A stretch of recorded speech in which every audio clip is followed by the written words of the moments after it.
Ouviremos a chefe do Laboratório de Educação e Saúde da Fiocruz Minas e coordenadora do projeto Cientista ao Vivo, doutora Virgínia Torres Scholl. Bom dia.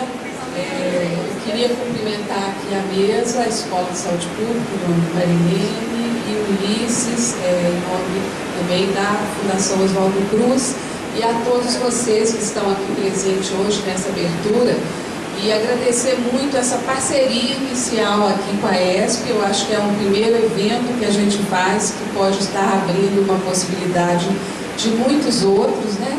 Porque eu acho que assim, somos vizinhos aqui, precisamos interagir mais, né?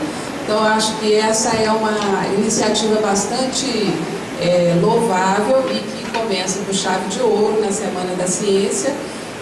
Agradecemos os alunos, estamos querendo estimulá-los a fazer perguntas nas palestras, todas as vezes que vierem, interagirem com os cientistas que estão aqui justamente para conversar com vocês, né? Nós planejamos todo esse evento justamente para convidar os estudantes a participarem mais da vida científica do país, porque a gente sabe que um país que tem uma ciência bem desenvolvida, ele também está desenvolvendo a sua capacidade, a sua autonomia para resolver os seus próprios problemas.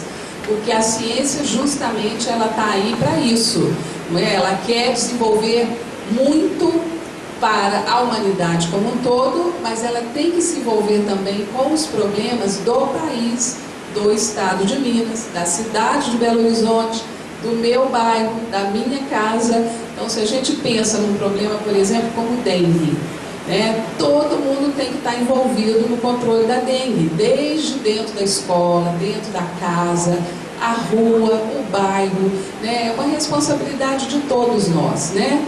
Temos que saber cobrar os nossos direitos, né, dos governantes, mas temos que saber também exercer os nossos deveres.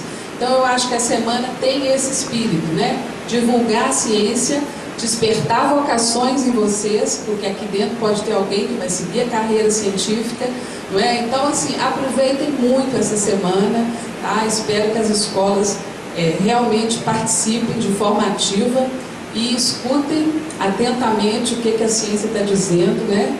Justamente para também cobrar da ciência, certo? Então, é um prazer enorme e obrigada a todos por estarem aqui. Obrigado, Ulisses, por ter vindo nos brindar com essa conferência, né? Marilene, especialmente, por todo o trabalho que a gente vem planejando há algum tempo aí, né? Obrigada a vocês todos.